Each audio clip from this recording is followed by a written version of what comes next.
बंधुओं नमस्कार। आज मैं इस बात की चर्चा करने जा रहा हूं कि मीडिया का जो स्वभाव है, चाहे वो इलेक्ट्रॉनिक मीडिया हो, प्रिंट मीडिया हो, आजकल जो डिजिटल मीडिया है, एक तरह से जिसको सोशल मीडिया या अन्य माध्यम के रूप में लोग प्रचारित करते हैं, बताते हैं, उसमें एक चलन सा चल पड़ा है। और वो चलन सत्ता के विरोध का एक ऐसा फूहड़ मानदंड बन गया, वो मानदंड बनकर प्रधानमंत्री को गाली देने जैसी भाषा का प्रयोग करके गोदी मीडिया गोदी मीडिया गोदी मीडिया कहकर पुकारा जाने लगा। और इस आधार पर विगत 10-15 वर्षों में 3 प्रकार के धड़े बन चुके हैं मीडिया के। एक है मोदी मीडिया, मैं स्पष्ट कहूंगा, मुझे कहने में कोई संकोच नहीं है। एक दूसरा है ओ मोदी मीडिया, यानी मोदी के विरुद्ध मीडिया।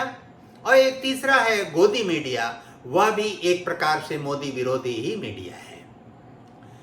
और इस नाते जब आप मोदी मीडिया की बात करते हैं तो यह मानना पड़ेगा कि सत्ता में जो भी है उसके कुछ सकारात्मक पक्ष हैं, कुछ अच्छाई है, कुछ गुण है। और इस नाते इतनी लोकप्रियता के साथ 13 वर्ष तक उसे किसी राज्य में मुख्यमंत्री रहा। वह व्यक्ति 10 वर्षों से इस देश का प्रधानमंत्री है। लोकप्रियता का स्तर और ग्राफ उसका देश और दुनिया में आप सब देख रहे हैं, बावजूद उसके उसको गाली दे रहे हैं। आप गोदी मीडिया गोदी मीडिया गोदी मीडिया कहते जा रहे हैं। इसका मतलब है आप किसको सत्ता में लाना चाहते हैं? आपका क्या उद्देश्य है?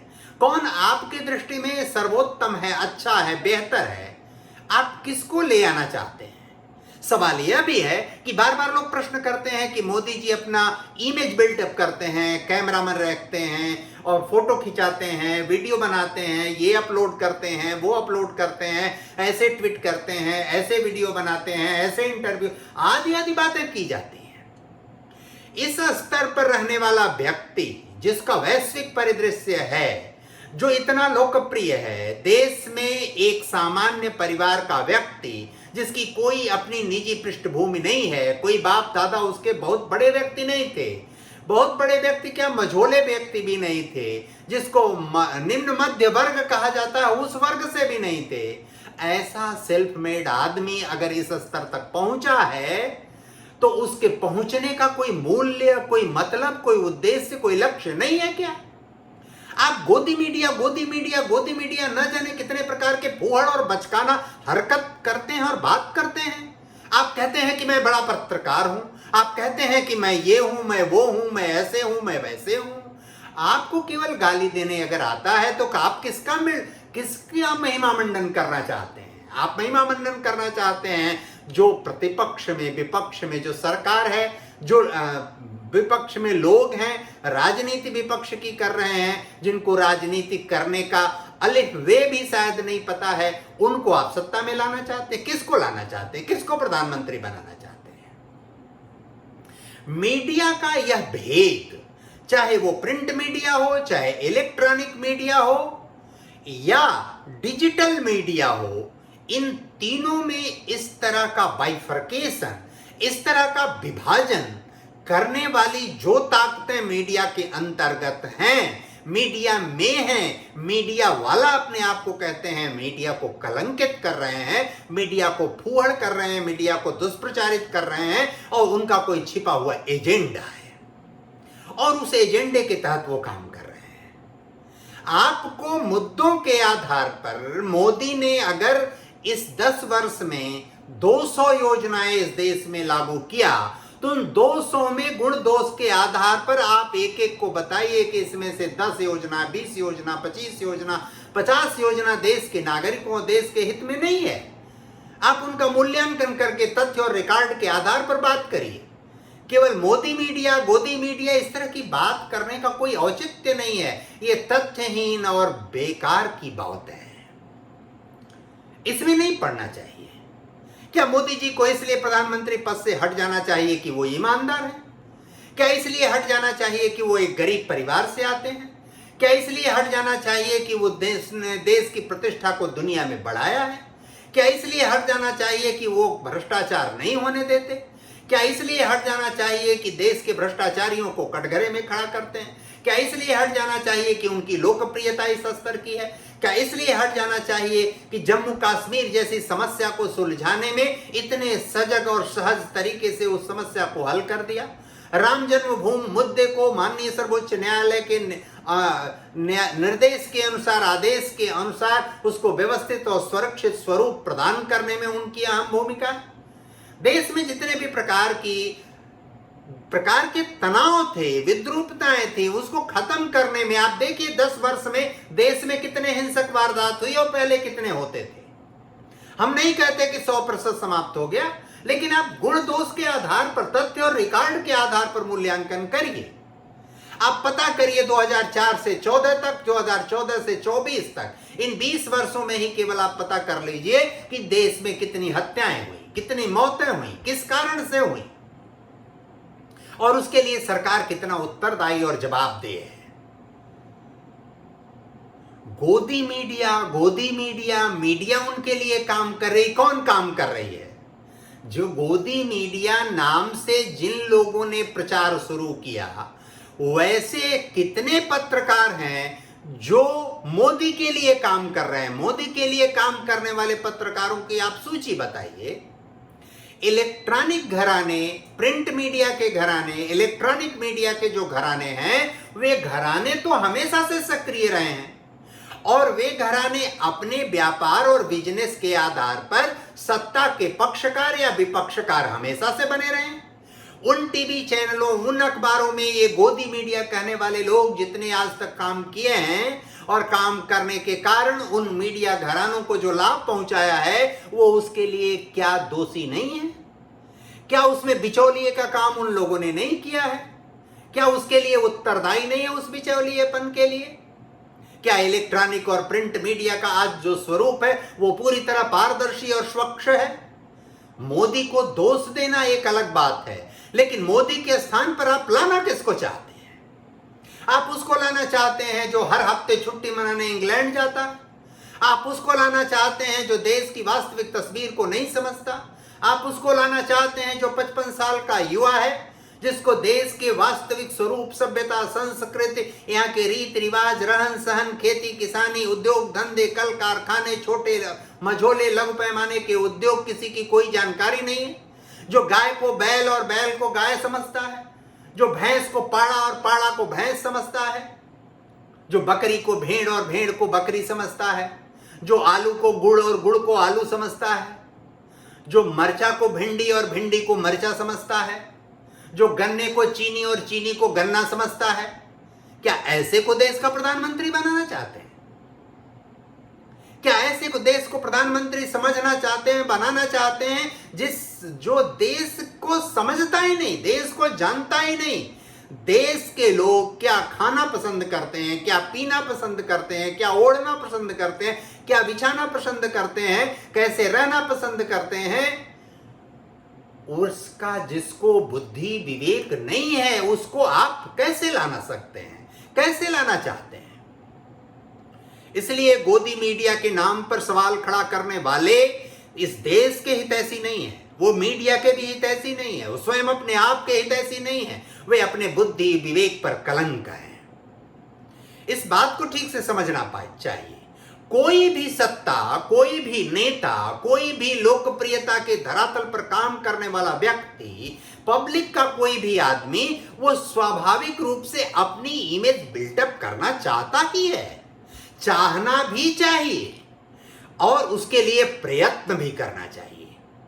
क्योंकि समाज में रहना, यह बात हमेशा ध्यान में रखिए कि हिंदुस्तान में आपका निजी जीवन क्या है और सार्वजनिक जीवन क्या है, इन दोनों को आप अलग नहीं कर सकते।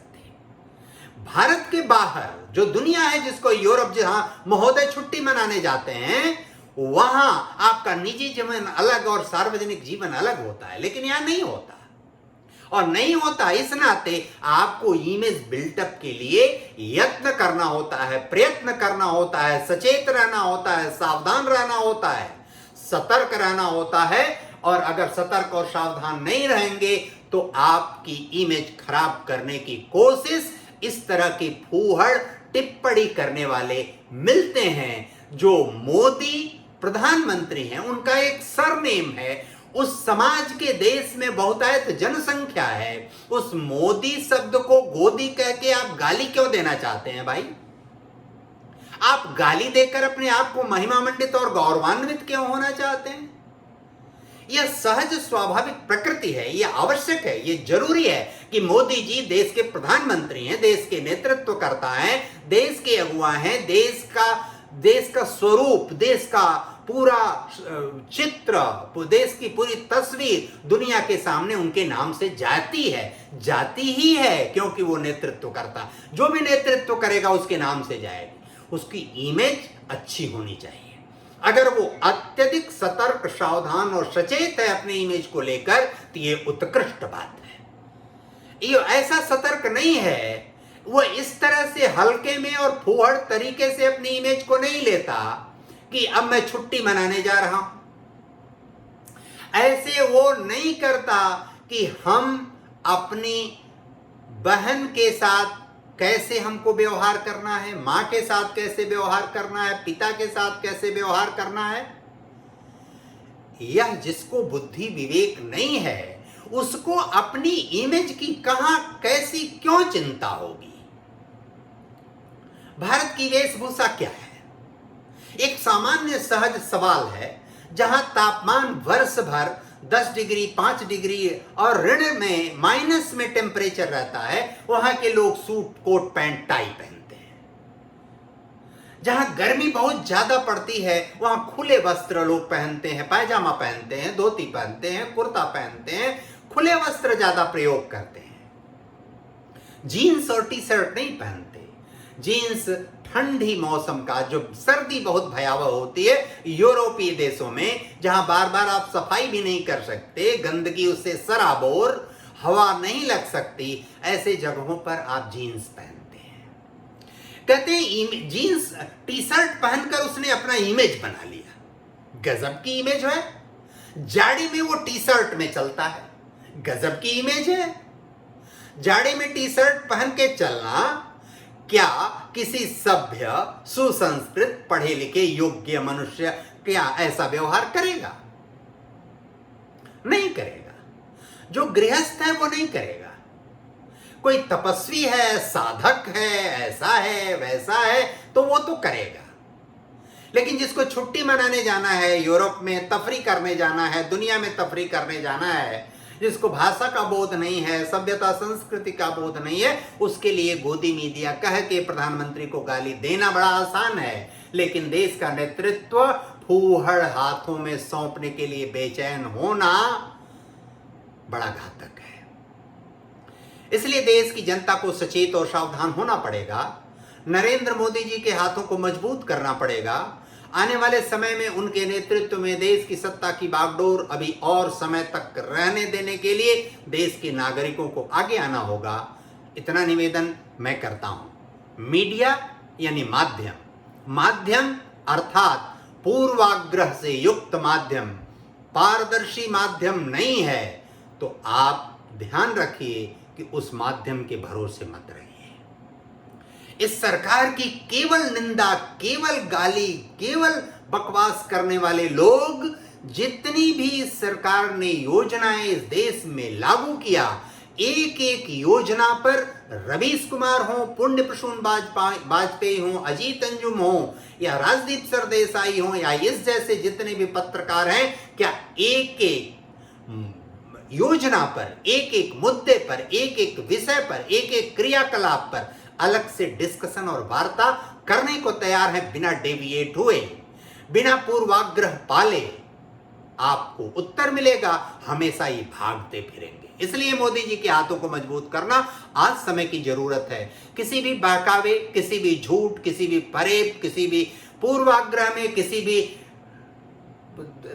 किसी भी प्रकार के षड्यंत्र में शामिल हुए बगैर इनके हाथों को मजबूत करिए और अधिक मजबूत करिए। यह देश में गरीब के लिए, युवाओं के लिए, स्त्री समाज के लिए, बुजुर्गों के लिए, किसानों के लिए, सबके लिए अतिशय हितकारी होगा, देश समाज के लिए, प्रत्येक व्यक्ति के लिए कल्याणकारी होगा।